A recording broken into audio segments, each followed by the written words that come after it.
Assalamualaikum warahmatullahi wabarakatuh. Bismillahirrahmanirrahim. Allahumma shalli wa sallim wa barik ala habibika Mustafa Muhammadin wa ala alihi wa sahbihi asma'in nama ba'du.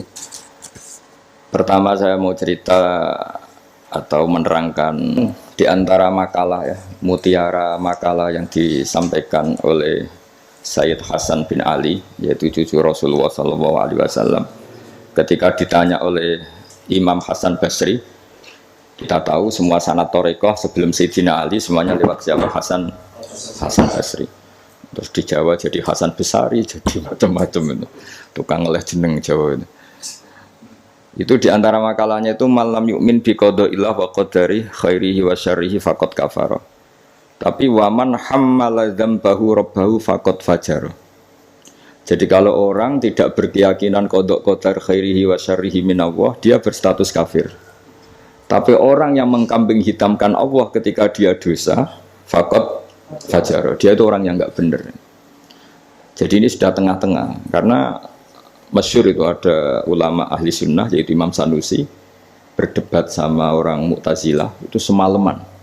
Mu'tazilah itu tetap kokoh keburukan itu tidak dari Allah. Alasannya Allah itu memerintahkan kebaikan, masa menghendaki keburukan. Tapi pikirannya Imam Sanusi, idzan waqa'a fi mulkihi ma la yuridu. Alam raya ini kan seringnya banyak maksiat daripada taat. Berarti di alam ini lebih banyak yang terjadi bukan kehendaknya Allah. Berarti Allah kalah dong kalau gitu. Karena ingin baik ternyata yang terjadi buruk. Jadi ini kan problem. Kita sebagai mukmin juga problem. Mau nisbatkan jelek ke Allah tidak pantas. Mau bilang elek itu kreasi setan mayoritas. Berarti yang menang partainya setan, itu kan ribet. Yaitu faqad kafar. Orang yang mengingkari qada qadar itu kafir. Tapi ketika kamu dosa kemudian bilang kehendak Allah itu faqad fajara, kamu pecundang. Nah ini sudah tengah-tengah. Jadi implementasi ini monggo mawon sementing niku itu makalah-makalah yang disampaikan Sayyid Muhammad. Terus sekarang halaman 14 ya ngambil 7 item. Ini acak saja karena ya emang kan nggak mungkin nih Pak On ngaji lagi kan sudah sepuh ya. Udah ini teman saya lama, paling lama saya berteman di UI itu Pak On. Ini bawaannya Pak Zeni dulu. Pak Zeni juga pernah ke sini. Itu kalau nekuni tafsir itu ya pusing.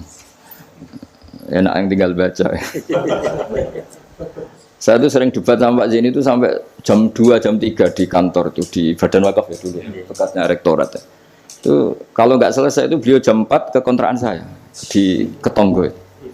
Karena kita ini sangat fikih. Pak Zeni itu dulu kan fakultasnya adab. Beliau di sastra Pak Tamjiz. Jadi beliau lebih mengedepankan aspek balaghah. Saya fikih. Misalnya gini, sama terjemah ini kalau bisa ya hebat sudah bisa boyong. Misalnya az-zani la yankihu illa zaniatan itu ayat hukum apa ayat faktual? Di ilmu ushul fikih itu diteliti. Kalau ayat hukum berarti maknanya pezina itu enggak boleh nikah kecuali dengan pezina. Pertanyaannya, jenenge zina kok ora kepengen nikah, kepene kumpul kebo, enggak usah dilarang ya sudah. Nggak nikah kan memang dari awal sudah kumpul kebo, ngapain nikah ya? Jadi kalau diharamkan gunanya apa? Mereka sudah tiap hari kumpul kebo. Apa itu ayat faktual? Maksudnya Allah cerita al-waqi'ah, waqi'atul hal. Kalau dalam ilmu usul fikih, waqi'atul hal itu gini. Jenenge wong zina iku trene ya untuk wong sing padha-padha zania. Kan gak mungkin zanen kenalan mbek hafidhah gitu. Hafidhah kenalan. Jadi karena masa lalunya itu temannya itu ya entuk ya itu. Jadi itu bukan masalah hukum tapi masalah faktual. Jadi kalau dosen ya untuk dosen kan kira dokter ya untuk dokter kan kira-kira gitulah. Orang itu akan mendapatkan sesuai komunitasnya. Kalau mahasiswa sesuai yang dipacar lah, orang akan menikah sesuai yang dipacar. Pacar terakhir yang dulu-dulu kan gagal. Nah, itu bedanya jauh nanti. Kalau itu dianggap ayat faktual, maka nggak dianggap nasah mansuh. Tapi kalau itu dianggap ayat hukum, pernah ada hukum bahwa orang yang soleh nggak boleh nikah zania. Terus hukum itu dimansuh oleh ayat wa angkihul ayama minkum wassolihin min ibadikum wa iman. Oh itu kan nggak bisa selesai. Mbok Mbok Sa'rawi, Mbok Imam Suyuti itu tidak akan selesai perdebatan seperti itu. Nah, kalau menurut asbabun nuzul ya mirip iya mirip enggak. Jadi dulu tuh sahabat dulu kan punya masa lalu lah. Di antara sahabat itu ada yang punya pacar perempuan cantik, namanya tuh Anak. Ketika dia sudah Islam, sudah baik, masih kangen sama pacar lamanya. Pacarnya itu di Mekah. Ketika Fatu Mekah ingat lagi. Jadi kayak mantane sampean terus rondo nilai meneh. Manusiawi sekali. Terus walhasil terus tanya, ya Rasulullah kalau saya nikah anak boleh ndak? Tapi dia masih begitu, maksudnya masih profesinya masih seperti itu, masih PSK lah kira-kira gitu. Kira-kira baghiyah kalau dalam bahasa Arab itu baghiyah. Terus karena si cowoknya ini sudah afif, sudah soleh, sama Quran dilarang, jangan kamu orang soleh kok nikah sama yang seperti itu. Nah, larangan ini tuh larangan hukum apa larangan sosial apa larangan etika, itu perdebatannya ulama usul fikih. Kalau larangan hukum itu jelas keliru, kelirunya justru Islam tuh ingin yang zania tuh nang nikah dan statusnya zania itu hilang. Makanya Nabi itu punya sekian sisi unik, karena beliau kadang ngendikan hukum, kadang ngendikan etika, kadang ngendikan tadi faktual, waqi'atul hal. Misalnya begini, ada seorang zania, ini saya cerita aspek fikih, zania sudah hamil, dinikahi orang lain. Ini harus melahirkan dulu apa enggak? Hampir semua ulama bilang enggak usah, karena enggak perlu ada apa? Iddah, untuk zania enggak perlu iddah, karena iddah itu kan untuk nikah yang sah. Tapi suatu saat Nabi itu pernah ditanya, ya Rasulullah ada orang yang biasa kumpul kebo, lelaki dan perempuan bisa kumpul kebo, sekarang sudah nikah. Itu Nabi ngapresiasi dan beliau ngendikan, qad kharaja min sifahin ila nikahin. Ya baguslah sekarang yang tadi malam mungkin masih berstatus kumpul kebo, gara-gara nikah, sekarang kumpulnya sudah kumpul nikah. Jadi Nabi komentar, qad kharaja min sifahin ila nikahin, dia sudah keluar dari tradisi kumpul kebo menjadi tradisi yang baik, yaitu nikah. Hubungan intimnya sudah berstatus nikah. Makanya kita yang kiai itu kalau ada orang minta dikawinkan itu bingung. Bingungnya kalau langsung dikawinkan geger BKUA. Kalau ndak yang nakal loh. Justru kalau kayak kangkang nggak nakal itu nggak wajib menikahkan sekarang. Nanti 40 tahun lagi ya nggak apa-apa. Tapi kalau orang nakal itu malah harus. Kalau minta dinikahkan sekarang kok kamu ndak mau, kan bisa aja malamnya gitu lagi. Padahal kalau kamu mau menikahkan, kumpul malamnya nanti sudah halal ya, sudah sah. Tapi kalau kamu tidak nikahkan, kumpul kebo, dan kuncinya di kamu karena kamu disuruh. Jadi mau tidak mau terlibat. Makanya kalau dalam hukum mengislamkan orang itu nggak ada boleh waktu jeda. Misalnya ada orang kafir tanya, Gus Pak saya syahadatkan. Itu kok saya bilang sudah duduk dulu ngopi dulu. Itu saya ikut murtad. Karena membiarkan dia sekian menit dalam keadaan kafir, yang saya bisa menghilangkan saat itu juga, maka harus langsung disyahadatkan. Karena ibqa alal kufri kufrun, menetapkan kekafiran itu ya nggak boleh saya mandi dulu atau ngopi-ngopi dulu, nggak boleh, harus langsung. Ibarat gini lah, kafir itu kan taruhannya neraka. Ibarat ada orang kecelakaan, kamu pas pakai celana pendek di jalan, kan nggak boleh kamu tak pakai baju dulu, sedang dipelindes truk lagi kan, harus langsung meskipun Anda dalam kondisi yang tidak sempurna. Nah, resikonya tadi pas kamu bikin kopi ternyata orang itu mati, berarti matinya mati kafir. Yang Anda kan langsung kamu talqin syahadat, dia mati Islam. Begitu juga orang yang kumpul kebo minta kamu nikahkan sekarang. Kalau kamu nikahkan maka nantinya sudah kumpul nikah. Tapi kalau enggak, nah tapi kalau orang soleh seperti ini biarin aja nggak apa-apa. Jadi orang soleh itu ya ada resikonya karena sepe tidak mengharuskan nang nikahkan itu. Nah lagi kembali tadi azani la yankihu illa zaniatan aw musyrikah. Itu faktual apa hukum apa etika? Ya kita mau tidak mau debat karena kita nggak punya pilihan. Ulama ada mengatakan tunas samanso, ada yang nganggap itu waqi'atul halannya, ya kondisi sosial pasti seperti itu kan. Nah, masa zani misalnya terus akrabnya sama hafidho atau solihah kan kemungkinan itu kecil. Kalaupun akrab ya mungkin yang satu nipu kan, pura-pura ada orang hidung belang kan. Nah itu mau tidak mau itu harus debat seperti itu.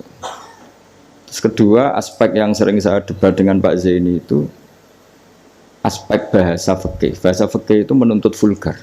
nggak boleh kinayah, nggak boleh persemuan takrif. Kalau bahasa ini karena beliau biasa kesusastraan itu lebih halus. Itu memang ya ribet. Ya karena kita sering tidak punya pilihan. Saya ulang lagi, sering tidak punya pilihan. Nggak boleh misalnya zina itu dibahasakan tidur bareng. Nggak boleh. Karena kalau tidur bareng dihukumi zina, berarti orang yang tidur bareng tidak melakukan itu boleh dirajam kan. Itu kalau di fikih harus vulgar. Ada saksi yang menyaksikan itunya masuk sampai dubetel. Saksi ngerti tidur bareng atau berdempetan saja nggak boleh. Jadi ya agak kacau memang bahasa fikih itu mau tidak mau harus vulgar. Harus kayaknya orang-orang etik itu ndak mau. Nah, di sini terus misalnya ada masalah ketika aula mastumun nisa.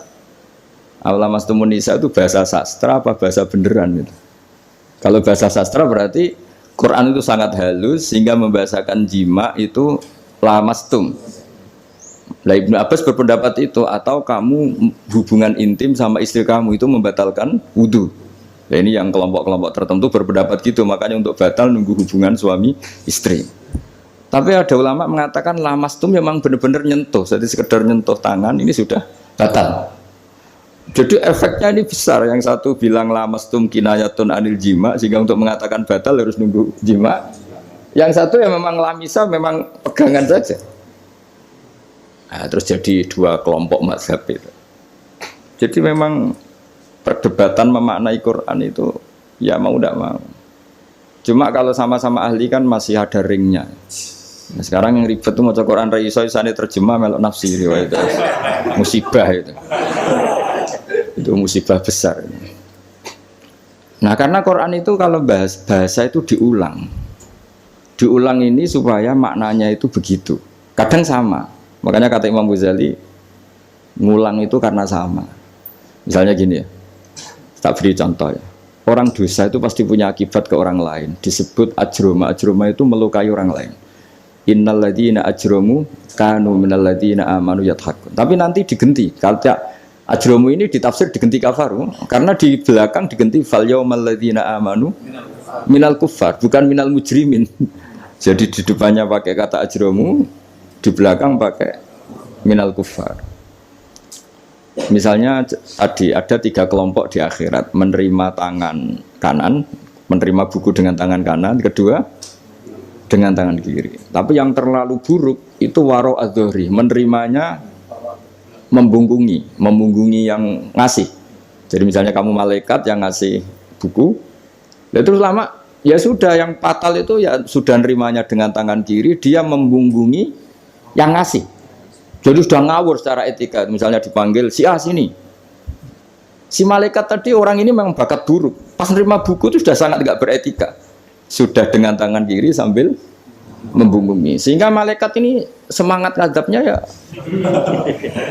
kumat lah, kumat mangkelnya itu sudah tidak beretik, sudah pakai tangan kiri membungkungi. Tapi kita yang sopan itu kan menghadap pakai tangan kanan. Ya muni matur nuwun barang menapa. Sehingga terus jadi malaikat itu makanya semua nanti di akhirat. Nah, akhirnya kelompok itu hanya 2. Kanan dan kiri. Nah, kiri ini yang ekstrim sampai ya sudah kiri. Nah, itu kata Imam Ghazali, jangan kira ada kelompok 3. Ya ada yang biyamini, bisimali, waro'a dori gitu maksudnya. Jadi sering seperti itu. Jadi hanya 2 tapi diredaksikan 3. Begitu juga neraka misalnya. Neraka itu kiai kuno nak darani digelundungno ning neraka. Itu bahasa paling bener ya. Karena orang masuk neraka itu kan bayangannya Quran itu kan wajah alam min bain itim satwa min khalfihim satan fakhsyanahum, terus sampai tak terusnya fahum mukmahun. Mukmahun itu ditekuk. Nah, itu sebagian Quran redaksekno yu'raful mujrimuna bisimahum fayukhadhu bin nawasi wal aqdam. Nawasi itu bathuk, aqdam itu delamaan. Jadi bathuknya ditekuk sampai nyium. Ya kiri ke gini, gambarannya itu gini, ditekuk gini, ininya diikat sampai kena kaki. Nah, bentuknya sudah kayak bola, makanya wong kuno nak darani itu digelundungno ning neraka. Kamu tidak usah praktek, maksudnya ini jadi. Tapi gambarannya memang gini. Inna ja'alna fi a'naqihim aghlalan. Terus fahiya ilal asqan fahum mukmahun, ini di rantai dicancang dikenakan ini. Ya ini apa itu peragaan saja. Ya nanti nggak usah apa dipraktekkan. Nah karena bentuknya sudah gini, terus ya nah neraka itu bawah. Ya neraka itu kan posisinya bawah. Mulane darani munggah swarga karena surga itu naik. Digeludung ning. Nah ini cerita kealimannya wali-wali dulu. Jadi membahasakan masuk neraka itu digeludung. Karena posisi sudah kayak bola itu. Diikat dengan bentuk seperti itu kan. Nah, redaksi yang di Yasin yang tadi akhlalan fayya ila asqan fahum muqmahun itu ya sama dengan redaksi yang di surat Rahman yu'araful mujrimuna bisimahum fayukhadu bin nawasi wal. Nah, hal-hal seperti ini tuh ini sekaligus saya curhat ya ke Pak Rektor. Jadi memang tafsir itu nggak orang yang menguasai Quran karena lafadz, kalau bahasa kasarnya lafadz jebakannya banyak. Maka kata Imam Ghazali dalam Ulumul Quran, fayadhunnu dzannun, orang mengira bahwa itu kelompok yang berbeda karena dengan redaksi yang padahal itu kelompok yang sama karena Quran itu balaghah, Quran itu adab. Ya tadi keahliannya Profesor Zaini di sisi ini itu tahu. Jadi memang ya seperti itulah nangani Quran. Sehingga dulu Imam Syafi'i ketika ditanya orang boleh tayamum itu kapan? Ya kalau tayamum karena tidak menemukan air di padang Sahara karena tidak ada air, sarannya nyari-nyari dulu. Nyari-nyari air ke sekelilingnya ya. Kalau ada kafilah ya tanya-tanya bawa air enggak, baru kalau enggak menemukan baru tayamum. Ketika ditanya mat dalil ala dalik, lalu dalilnya apa? Imam Syafi'i dengan enteng baca falam tajidumaan, kemudian kamu tidak menemukan air. La yuqalu liman lam yatlub lam yajid wa innama yuqalu lam ya'rif. Di mana-mana tidak menemukan ya sudah mencari, baru namanya tidak menemukan. Bagi yang belum pernah mencari tidak bisa dikatakan tidak menemukan. Jadi itu la yuqalu liman lam yatlub lam yajid. Bagi yang belum pernah mencari namanya tidak menemukan, tapi namanya tidak tahu. Nah, itu contoh-contoh ijtihad Qur'ani ya. Jadi ya lafadznya Quran hanya falam tajidumaan. Tapi namanya tidak menemukan berarti ada sabqit tolab. Mesti dimulai mencari. Ya, terus berikutnya ini ya acak saja. Enggak sampai 7 ya enggak apa-apa, sekenanya aja. Ini kan curhat susahnya nerjemah. Makanya terjemah itu antar orang alim ya beda, bodoh sama alim tambah beda. Cuma yang satu ngawur lah, yang enggak ngerti ngawur itu kalau tidak tahu kok. Ya, halaman 42. Nah, ini yang masalah kias. Fannasu wa ingkana khoson lakinnahu yasiru aman. Nas itu meskipun waqiahnya itu khusus, lakinnahu yasiru aman. Pada akhirnya menjadi umum. Ya. Menjadi umum itu karena mau tidak mau ada kias. Kias itu analog, no? Atau pola. Misalnya gini yang dicontohkan di sini misalnya. Nabi memang hanya ngendikan layak tilqadi wa khutban. Enggak boleh seorang hakim memutuskan hal-hal yang krusial dalam keadaan emosi. Khutban itu emosi yang sangat. Lalu kiasnya apa? Rektor juga enggak boleh dalam keadaan emosi bikin keputusan. Kiai juga enggak boleh, suami juga enggak. Siapapun enggak boleh. Cuma yang sering bikin keputusan otoritatif itu kan qadhi, hakim. Jika Nabi hanya ngendikan al-qadhi. Lalu lama mengatakan khutban itu kenapa tidak boleh? Karena orang kalau emosi itu akalnya agak mati paras lah gitu. Lalu itu tidak harus pas emosi ya. Ulama menamakan terlalu syahwat ya nggak boleh, terlalu lapar ya nggak boleh, hakin ngempet nguyoh ya nggak boleh, ngempet ngising. Sehingga kata khutban kemudian diganti fi halatin yasu'u khalquhu fiha. Dalam keadaan yang dia nggak begitu normal. Di antara gak begitu normal, terlalu syahwat ya nggak boleh, terlalu emosi nggak boleh, terlalu lapar, lalu nahan kencing, nahan BAB dan sebagainya. Itu lafadz itu wan nasu wa ingkana khoson nas meskipun khusus yaitu Allah Nabi hanya ngendikan khutban, tapi nanti menjadi umum berdasar hukum apa? Kias. Nah di sini Pak Ainur Rahim Fakih yang sering kita beda ya. Misalnya ini bukan meng-NO-kan yang Muhammadiyah atau Muhammadiyahkan NO, karena kalau kita ini biasa saja. Orang NO ya pasti Muhammadiyah karena umat Kanjeng Nabi Muhammad sallallahu alaihi wasallam. Orang Muhammadiyah ya pasti dengar NO lah karena gerakannya ulama. Masa tidak mendengar ulama? Tapi setelah jadi ormas ini jadi yang NO tidak Muhammadiyah, Muhammadiyah tidak NO. Misalnya kamu NO ditanya Allah, Akun tamin ummati Muhammad. Ya na'am. Iku bahasa Arab ummati Muhammad iku. Terus Muhammadnya takok iki anut sapa ya anut ulama. Jadi tapi wong nganggur geger sebenarnya. Nah kita termasuk yang enggak nganggur jadi rapati geger. Saya beri contoh. Nabi itu ketika habis sholat itu akbala aliyah Nabi wajih langsung berputar menghadap ke kita. Jadi kalau di Indonesia langsung menghadap ke timur. Itu ada yang mempraktekkan dan itu bagus. Jelas semua teks hadis seperti itu. Tapi di beberapa hadis itu insorofaan yamini, kadang insorofaan simali. Karena begini, Nabi itu kalau sholat itu orang yang dari 7 kilo, 8 kilo semuanya lari. Kepengen makmum Kanjeng Nabi. Sehingga kalau makmum Nabi ini bahaya ketika itu ada sefur. Alhamdulillah. Memang janjian rawuh. Ya saya teruskan ya. Jadi ternyata di syurahul hadis, para pensarah hadis ketika Nabi menghadap ke timur dan itu ya banyak yang meraktekkan dan menurut saya tidak masalah. Itu karena Nabi tidak ingin orang yang datang terlambat, kalau dalam bahasa fikih disebut masbuk. Itu Nabi ngira fi sholatin, padahal hakikatnya sudah tidak sholat. Jadi andaikan Nabi tetap menghadap ke barat, misalnya di Indonesia, dengan posisi duduk yang sama, maka yang datang terlambat langsung usolli fardhu zuhri, makmuman, dengan arti makmum ke Nabi, terus duduk. Nah kalau dia makmum, padahal Nabi nyatanya sudah selesai. Itu sholatnya tidak sah, karena menggantungkan sholat atau iktimam dengan orang yang sudah tidak sholat. Nah sehingga gerakan Nabi ini dianggap maklumat kalau beliau sholatnya selesai. Nah karena filosofinya itu maklumat kalau sholatnya sudah selesai, ada yang milih memang benar-benar ke timur juga maklum, kan gak mungkin sholat madhep ke timur. Sehingga yang datang tahu, terus ada yang milih ngalor. Jadi sebetulnya itu bisa pakai. Ya kayak orang tahlilan pakai keplok sudah selesai itu kalau sebetulnya bisa pakai apa saja yang penting memaklumatkan kalau sholatnya itu. Nah, ini yang ngendikan tidak saya kitab Fathul Bari karangannya Ibnu Hajar Al Asqalani Syarah Bukhari paling populer. Nah itu yang disebut Sayyid Muhammad wan nasu wa in kana khoson fa innahu yasirun aman. Ya kayak tadi misalnya laiktil qadi wa huwa khutban, kemudian khutban ini memasukkan semua kondisi yang kita kurang fit. Itu tidak boleh bikin apa? Keputusan. Qadhi ya juga kita ganti. Tidak harus qadhi, Pak Rektor, Pak dosen, seorang suami kalau bikin keputusan jangan dalam keadaan yang khutban atau ngempet nguyuh, ngempet ngising, hakin itu. Kalau dalam bahasa Arab hakinan itu. Nah ini penting saya utarakan karena kalau kita terlalu tekstualis itu nanti kita naik Innova tidak perlu baca subhanalladzi sakhkhara lana hadza. Karena ayatnya itu kan wal khayla wal bighala wal hamira litarkabuha wa zina. Ini tidak ada Innova ini.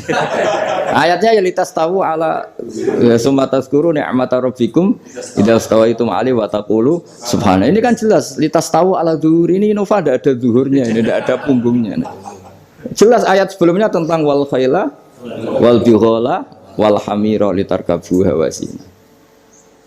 Nah, jadi kalau terlalu tekstualis maka naik Innova Ferrari itu tidak usah baca subhanalladzi karena ayat ini tentang bighala ya tentang bighala. Tentang khimar dan seterusnya dan seterusnya.